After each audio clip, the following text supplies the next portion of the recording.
얼마 전에 그 정부 방역 관계자가 했던 얘기 가운데 기억에 남는 얘기가 있습니다. 그렇게 말씀하시더라고요. 코로나 정말 즐기라고. 여러분, 코로나 정말 즐기죠. 그런데 여러분, 코로나보다 더 즐긴 것이 사실 따로 있습니다. 뭘까요? 도무지 변화되지 않는 사람이에요. 아무리 몸부림을 쳐도 변화되지 않는 사람. 정말 즐깁니다. 어찌 보면 코로나보다 더 즐길 수 있어요. 지난주 언론을 통해서 제가 들은 얘기인데요. 36살 아들이 밤늦게 술에 취해서 들어왔어요. 매일 그렇게 사는 거예요. 아버지가 화가 나서 나무랐더니 반발을 합니다. 홧김에 손찌검을 했더니 그 아들이 주방에서 흉기를 갖고 와서 아버지를 찔렀어요. 여러분, 변화되지 않는 사람으로 인해서 받는 고통은 이루 말할 수가 없습니다. 누군가 여러분에게 이렇게 물었다 하면 어떻게 대답하시길까요? 예수 믿으면 사람 바뀝니까? 예수 믿으면 사람 바뀌나요? 이렇게 누군가 여러분에게 묻는다면 여러분은 어떻게 대답할 수 있으실까요? 오늘 성경이 그 답을 우리에게 주고 있는 것을 봅니다. 여러분, 바울이 예수님 만나기 전에 정말 변화되지 못한 그의 모습은 상상을 초월합니다. 그는 기독교인들을 경멸했고 악의 축으로 여겼습니다. 스데반을 죽이는데 함께 했어요. 여러분, 8장 1절에 보면 스데반에 대해서 이렇게 얘기합니다. 그가 스데반의 죽음을 마땅히 여겼다. 마땅히라는 단어가 어떤 단어인가 원문에 찾아보니까 기쁘게 여겼다, 이런 뜻이더라고요. 잘 죽었어. 스데반, 아이 잘 죽었어, 이 녀석. 속이 다 시원해. 이럴 정도였다라는 겁니다. 바울이 말이죠. 더욱이 오늘 말씀을 보니까 바울이 다메섹에 있는 기독교인들을 색출해서 잡아오는 체포조로 자원합니다. 오늘 1절 보세요. 바울이 위협과 살기가 등등해서 대제사장에게 찾아갔습니다. 이유가 뭡니까? 기독교인 색출해서 잡아오는 체포조, 공문, 허가증 발급해달라는 것입니다. 여러분, 이렇게까지 하기가 정말 쉽지 않았죠. 그가 얼마나 기독교인들을 경멸하고 악의 축처럼 여겼는지 우리가 확인할 수 있는 것입니다. 자, 그래서 다메섹을 향해서 갑니다. 이 다메섹은 시리아의 수도 다마스커스를 말하죠. 거기 도착했을 때입니다. 갑자기 하늘에서 강렬한 빛이 임합니다. 이때가 밤인지 낮인지 우리는 알 수 없지만 얼마나 강렬한 빛이었는지 다리에 힘이 풀려가지고 땅바닥에 엎드러질 정도였어요. 얼마나 강력한 경험이었는지 우리가 상상해 볼 수가 있는 거죠. 서 있을 수가 없을 정도였어요. 그리고 하늘에서 음성이 들려옵니다. 사울아, 사울아, 네가 나를 왜 핍박하느냐? 여러분, 이 바울이 당황했을 것 같아요. 이게 누구 음성이야? 어떻게 내 이름을 알지? 아니, 내가 누구를 박해한단 말이야? 혹시 하나님의 음성인가? 이런 생각이 들었던지 이렇게 물었어요. 주여, 누구시니까? 주여는 주인님이에요.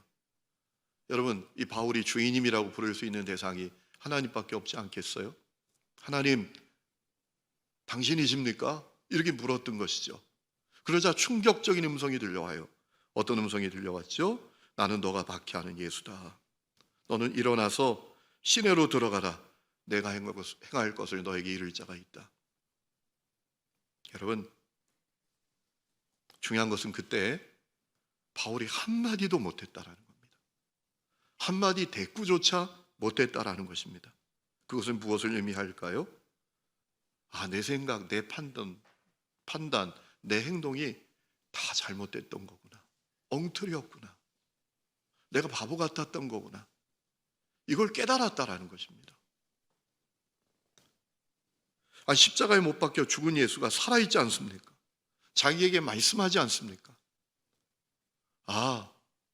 이거 내가 엉터리였구나. 이걸 깨달았다라는 거예요. 여러분, 바울은 실제로 예수를 어떻게 생각했습니까? 자칭 하나님의 아들이라고 말하는 신성모독자라고 생각했어요. 그리고 사람들에게 자기가 3일 만에 부활할 수 있다고 사기치는 종교 사기꾼이라고 생각을 했어요. 그래서 이 기독교가 공동체와 백성들을 기만하고 혼란에 빠뜨리고 파멸에 빠뜨릴 것이라고 생각해서 이 기독교 신자들을 그렇게 박해했던 것이죠. 그런데 이거 내가 번지수 잘못 찾았던 거구나. 완전히 내가 잘못했던 거구나. 이걸 깨달았다는 거예요. 그러지 않았다면 대꾸했어야죠. 내가 뭐 어쨌다고요? 그러지 않겠어요. 유구무원이었다라는 것은 깨달았다라는 것입니다. 여러분, 바울이 땅바닥에서 일어났지만 앞을 볼 수가 없었잖아요. 참 신비롭죠. 눈을 떴는데 아무것도 볼 수가 없어요. 그래서 사람들에게 이끌려서 다메섹으로 갑니다. 그리고 3일 동안 눈이 멀어서 먹지도 못하고 마시지도 못했습니다. 하나님께서 다루시는 겁니다. 바울이 철저하게 자기를 성찰하도록, 그리고 그가 철저하게 겸손하고 철저하게 낮아지고 철저하게 하나님을 의존하는 자가 되도록 그를 다루셨던 거예요. 여러분, 성경에서 3일은 그런 시간이었잖아요. 요나에게도 그런 시간이었고 요단강 도하를 앞둔 이스라엘 백성들에게도 3일은 그런 시간이었죠. 철저하게 겸손해지는 시간, 철저하게 자기를 성찰하는 시간. 여러분, 오늘도 우리가 이런 3일을 맞이할 때가 있어요. 그때 낙심하지 말아야 돼요. 포기하지 말아야 돼요. 절망하지 말아야 합니다. 하나님이 나를 다루시는 거예요. 철저하게 낮아지고 철저하게 자기를 성찰하고 철저하게 겸손해지도록 다루시는 거예요. 자, 사흘이 지난 다음에 아나니아라는 사람이 찾아왔습니다. 아나니아는 바울을 위해서 주님이 준비하신 사람이었어요. 환상 중에 아나니아에게 주님이 찾아오십니다. 바울을 찾아가라. 그는 복음을 위해서 내가 택한 나의 그릇이다 라고 하셨어요. 여러분, 이 아나니아가 바울의 명성을 들었기 때문에 두려워합니다. 그러나 순종해요. 그리고 찾아갑니다. 그리고 안수합니다. 그때 어떤 일이 벌어지죠? 그는 다시 보게 됩니다. 그리고 예수를 그리스도로 고백하게 됩니다. 그래서 세례를 준 겁니다. 건강을 회복하게 됩니다. 그러자 놀라운 일이 벌어지죠? 바울이 완전히 바뀌어가지고 그 유대인의 회당마다 찾아다니면서 예수님이 그리스도다라는 사실을 전파하기 시작하는 거예요. 사람들이 깜짝 놀랄 정도였어요. 핍박자 바울이 전도자 바울이 됐으니까요. 유대인들은 더 당혹스러워서 이 바울을 제거하려고 했다라고 우리가 뒷부분에 보면 알 수 있죠. 여러분, 바울은 완전히 다른 사람이 됐어요. 제가 서두에 누군가 여러분에게 예수 믿으면 사람이 바뀝니까? 라고 묻는다면 어떻게 대답하실 것이냐고 여쭙잖아요. 우리 이렇게 대답할 수 있습니다. 예수 믿으면 사람 바뀝니다. 예수님이 고치지 못할 사람은 없습니다. 예수님은 사람을 바꾸실 수 있습니다. 바울을 보세요. 바울을 이렇게 말할 수 있는 것입니다. 하지만 그럼에도 불구하고 회의적인 생각을 가진 사람들이 아마 이 자리에 있을 것일지도 모릅니다. 목사님, 그것은 바울 같은 특별한 케이스의 경우지 사람 안 바뀌어요. 이렇게 생각하는 분들도 있을지 몰라요. 유기서 목사님이 주 안에서 사람은 바뀐다라는 책을 쓰셨어요. 이제 그분의 설교를 모아서 책을 내신 건데 거기서 그런 얘기를 하시더라고요. 자기도 그 생각이었대요. 자기가 목사 아들로 태어나서 목사의 자식으로 어릴 때부터 교인들을 보면서 자라면서 느낀 점, 사람은 안 바뀌어. 그리고 자기가 목사로서 목회를 하면서 그런 생각을 동일하게 갖게 되었었대요. 사람은 안 바뀌어. 그리고 예수를 믿어도 다 성질대로 믿어. 이런 생각이었대요. 그런데 어느 날 그 생각이 얼마나 잘못됐는지를 깨닫게 됐대요. 그리고 그 생각이 얼마나 큰 문제인지 깨닫게 됐대요. 사람이 안 바뀐다면 주님을 안 믿는 거하고 똑같다라는 것이죠. 예수 믿어도 사람이 안 바뀐다면 그러면 그것은 주님을 안 믿는 것이기 때문이다라는 것이죠. 여러분, 사람을 변화시키는 분은 주님이십니다. 내가 나를 바꾸는 게 아니에요. 누군가 나를 바꿀 수 있는 게 아니에요. 사람을 변화시키는 분은 주님이십니다. 그래서 예수 믿어도 사람 안 바뀌어 라고 한다면 주님을 부정하는 것이란 말이죠. 여러분, 세상에 가장 큰 죄가 뭡니까? 주님을 안 믿는 게 죄죠. 여러분, 예수 믿으면 사람이 바뀝니다. 그래서 에베소 4장 22절에도 너희는 유혹의 욕심을 따라 썩어져가는 구습을 따르는 옛사람 벗어버리고 오직 너희 심령이 새롭게 되어 하나님을 따라 의와 진리의 거룩하심으로 지으심을 받은 새 사람을 입으라. 새 사람을 입으라 라고 하셨어요. 예수 믿으면 사람이 바뀌니까 새 사람 입으라고 하신 거잖아요. 예수 믿어도 다 성질대로 믿고 안 바뀐다면 왜 새 사람을 입으라라고 하셨겠어요? 사람은 바뀝니다. 예수님이 고치시지 못할 사람은 없습니다. 이 믿음이 오늘 여러분 가운데 있기를 주의 이름으로 축원합니다. 그럼 어떻게 사람은 바뀌는 걸까요? 어떻게 주님은 사람을 고치시는 걸까요? 오늘 말씀을 보면서 몇 가지 깨닫게 되는 것이 있습니다. 첫 번째는 예수님을 만나야 합니다. 여러분, 바울이 예수님을 만났어요. 그래서 변화됐죠. 여러분, 예수님을 만나야 변화됩니다. 다른 말로 바꾸면 예수를 나의 그리스도로 믿어야 변화될 수 있습니다. 요한일서 5장 1절에 예수께서 그리스도이심을 믿는 자마다 하나님께로부터 난 자가 된다라고 했습니다. 무슨 얘기입니까? 복음이신 예수님을 만날 때, 예수를 나의 그리스도로 믿을 때 하나님의 자녀로 영적 출생이 이루어진다라는 겁니다. 여러분, 영적 출생이 되어야 닮는 거죠. 하나님의 자녀로 출생이 되어야 닮는 거죠. 이상일 목사의 자녀로 태어나야 이상일 목사를 닮는 거죠.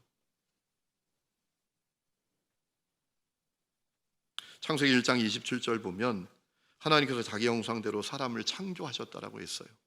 하나님은 영이시잖아요. 하나님께서 우리를 하나님의 형상대로 창조하셨다는 건 뭘까요? 그러면 하나님이 영이신 분인데 형상이 없는 분이신데 이건 뭘까요? 하나님께서 하나님의 성품, 하나님의 인격을 우리에게 주셨다라는 거예요. 하나님의 영을 우리에게 주셨다라는 거예요. 그런데 사람이 범죄하고 타락하로 말미암아 하나님의 형상을 잃어버렸어요. 상실했어요. 그러나 예수 그리스도로 말미암아 우리가 하나님의 형상을 회복하게 되었어요. 우리가 십자가에 달리신 예수를 나의 그리스도로 믿을 때 하나님의 자녀가 되고 하나님의 형상을 회복하게 됩니다. 새 창조가 이루어집니다. 여러분, 골로새 3장 9절에 이런 말씀이 있습니다. 옛사람과 행위를 벗어버리고 새 사람을 입었으니 이는 자기를 창조하신 이의 형상을 따라 새롭게 하심을 입은 자다. 우리가 새 사람이 된다.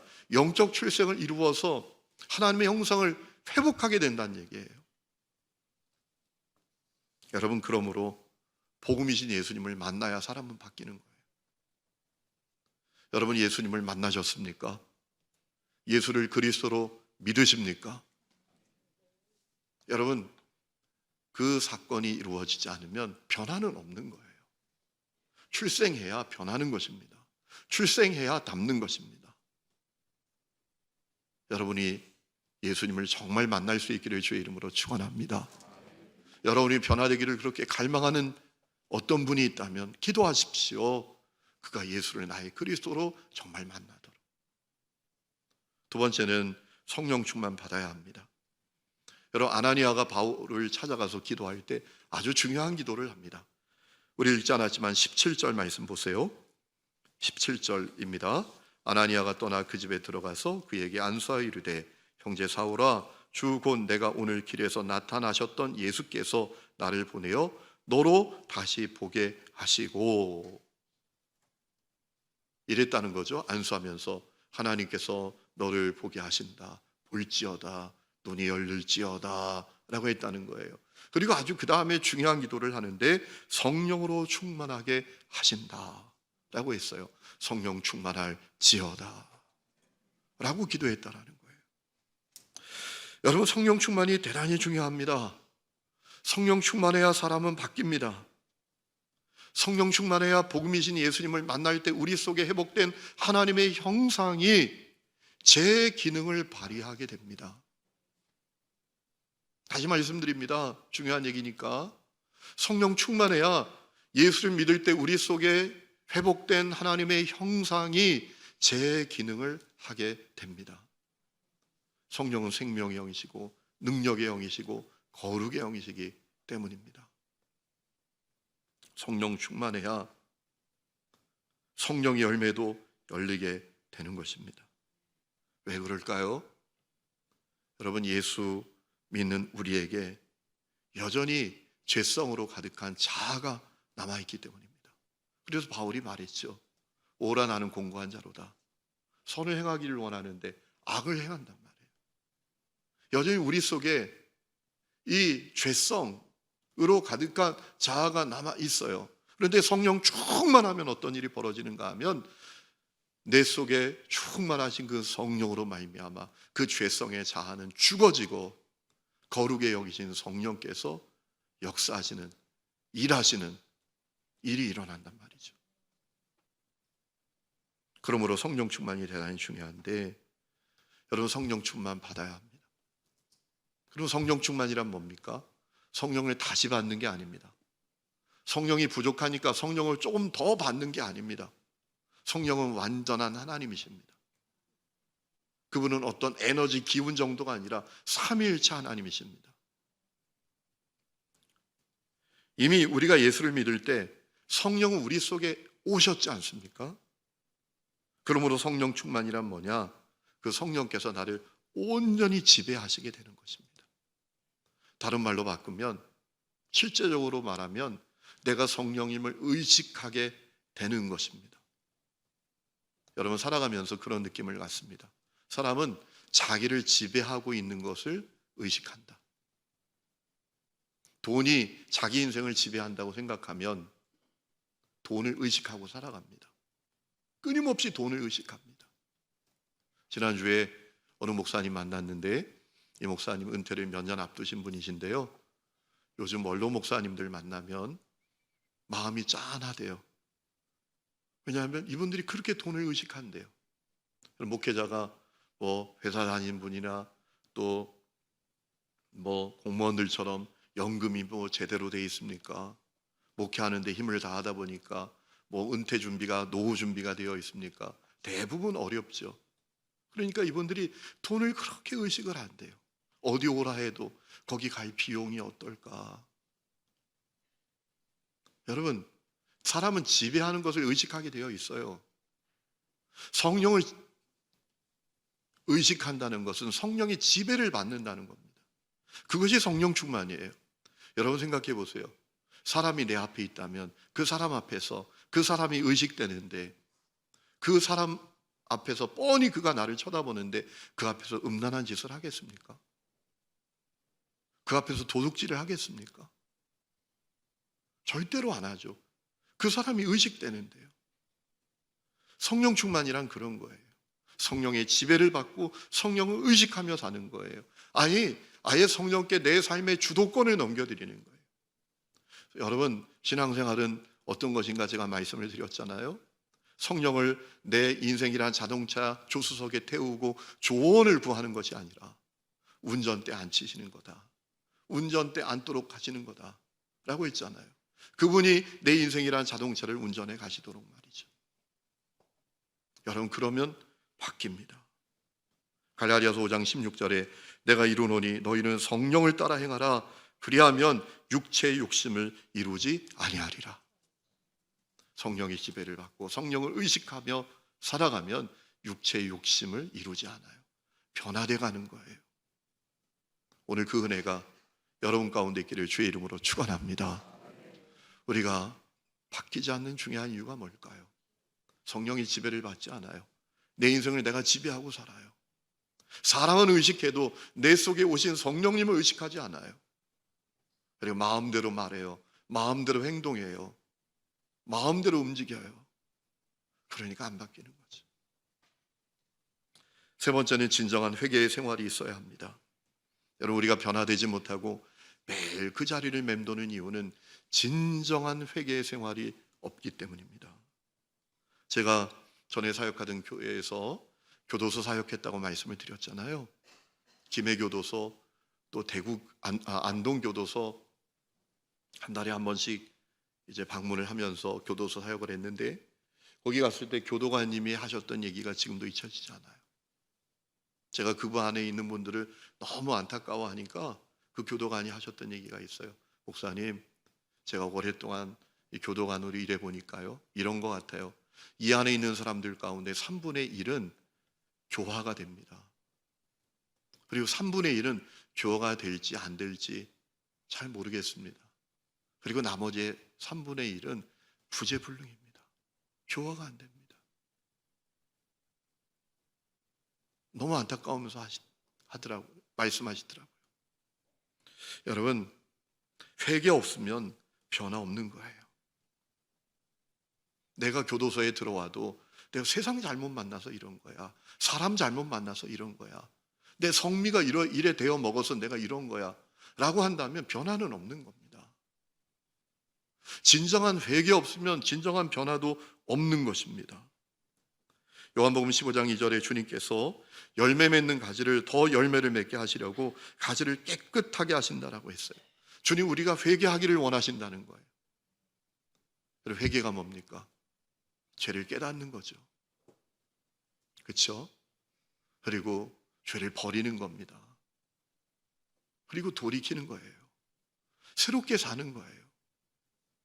여러분, 우리가 나의 정말 엉터리 같은 모습을 발견할 때마다, 죄를 지을 때마다 진정한 회개의 생활이 있다면, 그 진정한 회개의 생활이 우리에게 계속된다면 그 엉터리 같은 모습, 그 말도 안 되는 죄는 쳐다보기도 싫을 거예요.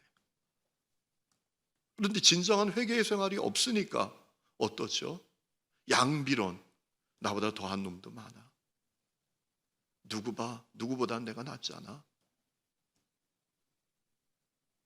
아니면 다 그러고 살지 뭐, 이러고 지나간단 말이에요. 그러니까 변화되지 않고 매일 그 자리인 거예요. 오늘 여러분 가운데 진정한 회개가 시작되기를 주의 이름으로 축원합니다. 또 하나, 영적 전쟁에서 승리해야 됩니다. 여러분, 우리가 하나님 앞에 갈 때까지 육을 입고 살지요. 그래서 우리 속에 육의 성정이 있습니다. 정욕이 있고 혈기가 있고 음란이 있고 거짓이 있고 시기가 있고 미움이 있고 분쟁 같은 그 육의 성정이 우리 속에 있습니다. 그래서 속절없이 무너질 때가 많습니다. 여러분, 무너지는 사람들을 보세요. 그의 지위, 신분, 학력, 교양, 이거 다 소용없더라고요. 얼마 전에 일어난 끔찍한 사건도 그가 신분이 없었어요. 공부를 못했어요. 무너지는 데는 아무것도 소용이 없어요. 우리 속에 육의 성정이 무서워요. 여러분, 우리가 무너질 때 사단은 영적으로 우리를 공격하면 속상입니다. 거봐, 너 어쩔 수 없어. 너는 사람은 안 변해. 너 안 변해. 그냥 그렇게 살아 라고 우리를 공격해요. 여러분, 그때 사단이 내 생각을 지배하지 못하도록 해야 돼요. 나의 생각을 부정으로 채우지 않도록 해야 합니다. 믿음의 선포를 해야 돼요. 여러분, 사단과 맞서 싸울 수 있는 최고의 영적 무기는 믿음이에요. 고린도후서 10장 4절을 보면 바울이 증언합니다. 우리가 영적 전쟁을 위해 사용하는 무기는 육에 속한 무기가 아니라 견고한 요새도 무너뜨리는 강력한 무기인데 모든 생각을 사로잡아 그리스도께 복종시키게 하는 것이다 라고 했어요. 그게 뭘까요? 믿음입니다. 믿음. 예수 믿으면 바뀐다, 하나님이 고치지 못할 사람은 없다 라고 하는 그 믿음의 선포가 우리에게 필요하다라는 거예요. 여러분, 우리가 사람이 변한다는 것을 믿는 것은 그 사람을 믿는 게 아니잖아요. 그렇죠? 그 사람을 변화시키는 주님을 믿는 거지, 사람이 변한다는 것을 믿는다는 것은 그 사람을 믿는다는 거잖아요. 그 사람 때문에 변하는 것이 아니라 그 사람을 변화시키는 주님을 믿는 거잖아요. 오늘 여러분에게 믿음의 선포가 회복되시기를 축원합니다. 나는 변할 수 있어. 예수께서 고치시지 못할 사람은 없어. 이 믿음의 선포가 있어야 변화가 이루어지는 것입니다. 마지막으로 중요한 것은 하나님의 주권적인 은혜가 있어야 합니다. 여러분, 바울이 그 증거입니다. 아나니아가 바울에게 찾아가야 됐을 때, 하나님께서 말씀하셨을 때 아나니아는 두려워합니다. 바울이 어떤 사람인지 알기 때문이죠. 자, 바울이 변화되어서 예루살렘에 올라갔을 때 제자들이 바울이 변화됐다라는 사실을 믿지도 않습니다. 여러분, 바울이 얼마나 참 변하리라고는 상상조차 못할 사람이었다라는 사실을 생각해 볼 수 있죠. 그런데 그가 변했어요. 어떻게 변했죠? 하나님의 주권적인 은혜였어요. 하나님의 주권적인 은혜가 그에게 임했어요. 저는 이 하나님의 주권적인 은혜를 이렇게 표현하고 싶어요. 사람을 포기하지 않는, 사람을 끝까지 사랑하시는 하나님의 은혜다라고. 바울을 끝까지 포기하시지 않으시는 그 하나님의 은혜로 말미암아 바울은 변화가 됐어요. 여러분, 그 은혜가 임하도록 우리는 기도해야 돼요. 여러분, 존 웨슬리 목사님 일기가 있는데, 일기가 그동안은 이제 조금씩 발췌돼서 번역이 됐었는데 이번에 완역이 됐어요. 1권부터 5권까지 아주 이렇게 두껍게 번역이 되었어요. 그 번역된 것을 어느 분이 저에게 보내주셔서 제가 읽어가는데 제가 깜짝 놀랄 사실을 발견하게 됐어요. 존 웨슬리 목사님 회심하기 전에 정말 그가 경건하게 살려고 몸부림쳤던 사람이구나. 그가 이제 영국 성공의 목사로서 미국에 선교사 갔던 적이 있거든요. 배를 타고 갑니다. 그 일기에 배 안에서 그와 그의 전도단, 미국으로 하는 선교단의 하루의 일과를 적어놨는데요. 깜짝 놀랄 정도였어요. 이런 일과였습니다. 새벽 4시에 기상을 합니다. 4시부터 5시까지 개인 기도합니다. 5시부터 7시까지 성경을 읽습니다. 7시에 아침 식사합니다. 8시부터 9시까지 그룹으로 모여서 또 기도합니다. 선교단과 함께. 9시부터 12시까지 또 언어를 공부합니다. 12시에 다 모여서 오전 시간 어떻게 보냈는지 나누는 시간을 갖습니다. 그리고 1시에 점심을 먹습니다. 2시부터 4시까지 배 안에 있는 사람들에게 전도하고 책을 읽어줍니다. 그리고 4시부터 5시까지 모여서 성경 공부를 합니다. 그리고 5시부터 6시까지 개인 기도합니다. 여러분 표정에 놀라는 표정이 하나도, 그렇게 다 하고 사는 거 아니야? 이런 표정이라 가지고 제가 너무나 당황스러워요.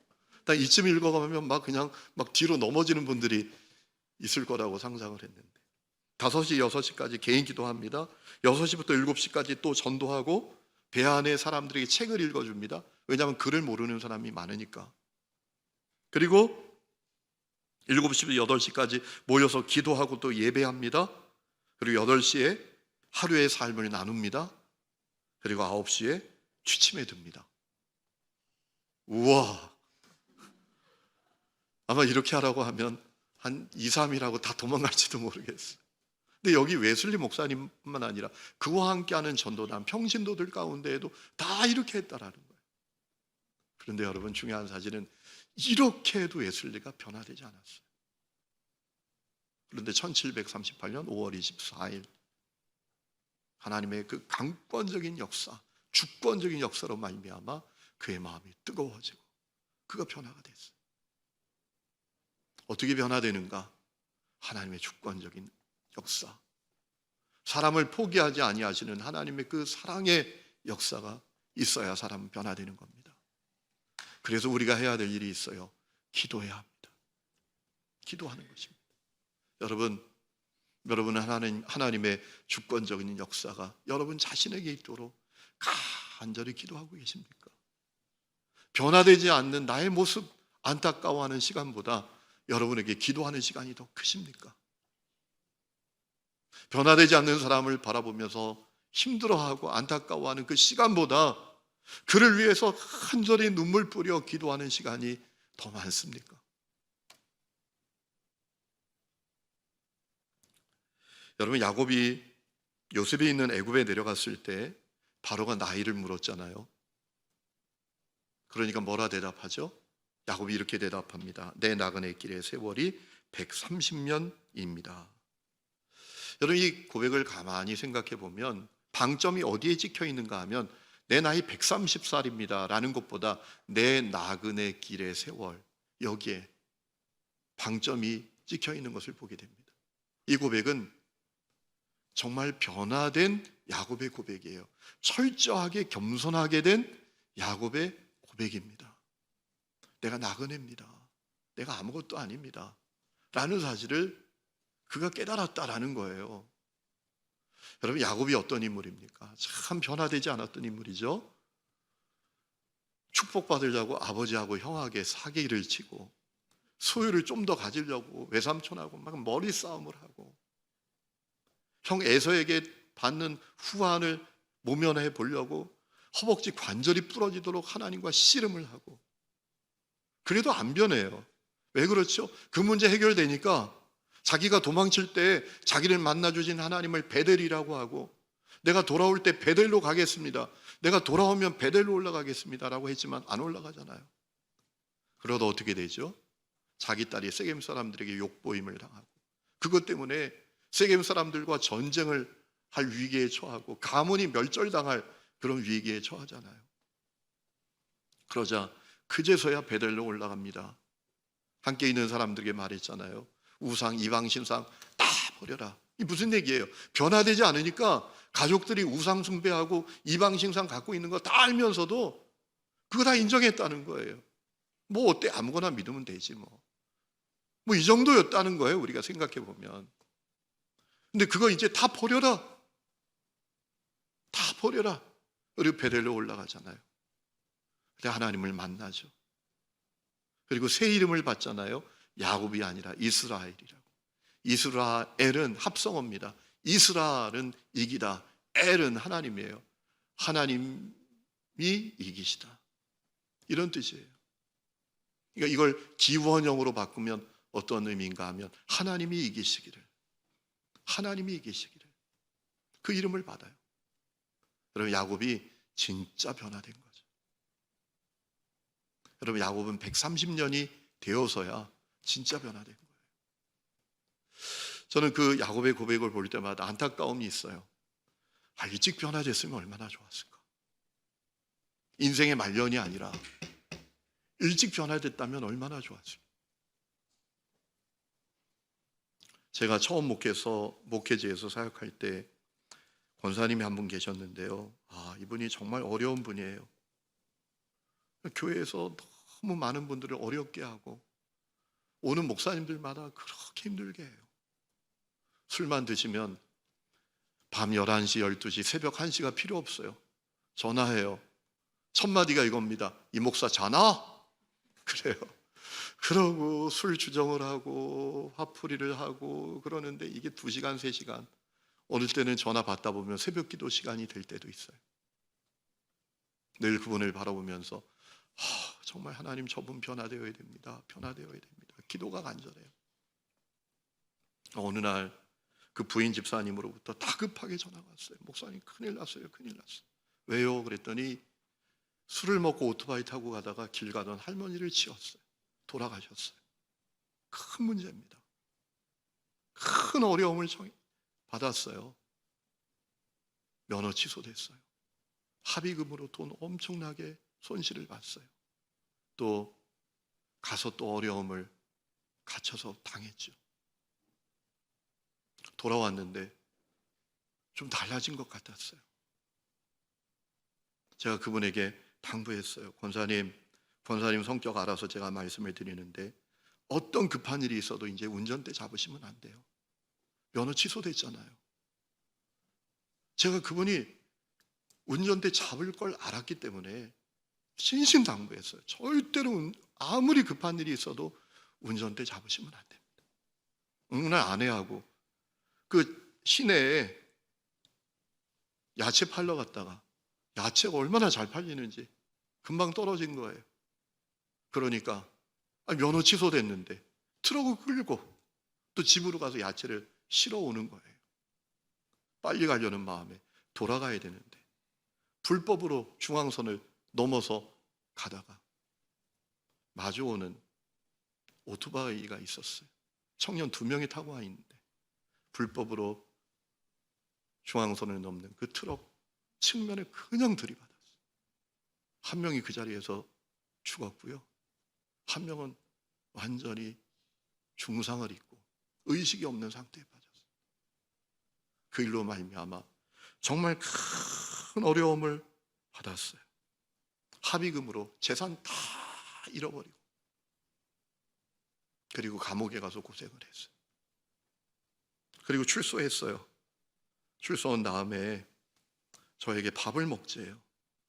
밥을 다 먹고 나서 이분이 갑자기 무릎을 꿇어요. 우리 어깨를 들썩이면서 울기 시작하는데, 목사님 잘못했다. 내가 정말 하나님 앞에 이제 새로워지겠다. 우시는 거예요. 제가 그분을 바라보다가 함께 끌어안고 저도 막 울었어요. 잃어버린 것이 안타까워서 울었던 게 아니에요. 제 안에 어떤 마음이 있었냐. 인생의 산전수전 공중전 다 겪지 말고, 사망의 음침한 골짜기 다 겪지 않고 미리 변했으면 얼마나 좋았을까. 그것이 안타까워서 울었어요. 사랑하는 성도 여러분, 하나님은 하나님의 사람들을 결국 변화시키십니다. 살아가시기 때문에 고치십니다. 너무 늦지 않아야 됩니다. 그래서 우리가 주를 바라봐야 됩니다. 기도해야 합니다. 성령을 구해야 합니다. 오늘 그 은혜가 여러분 가운데 있기를 주의 이름으로 축원합니다.